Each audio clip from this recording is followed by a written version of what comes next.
Is your ice machine struggling with high head pressure, inconsistent cooling, or unexpected shutdowns? Welcome to PartsFe.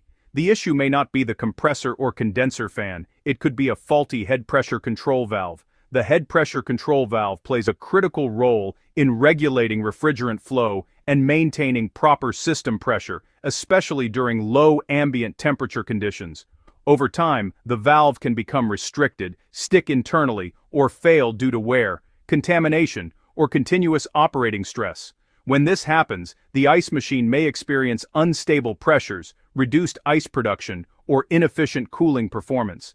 Before beginning the replacement, disconnect power to the machine and follow all proper refrigerant safety procedures. You may need refrigerant recovery equipment, brazing tools, a vacuum pump, a nitrogen tank, safety gloves, and protective eyewear. Remove the front and top panels to access the refrigeration compartment. The head pressure control valve is located near the condenser assembly within the refrigeration section. Inspect the existing valve and the surrounding tubing for signs of oil residue or leaks. Recover the refrigerant completely before disconnecting the old valve. Carefully unbraze and remove the valve without damaging nearby components.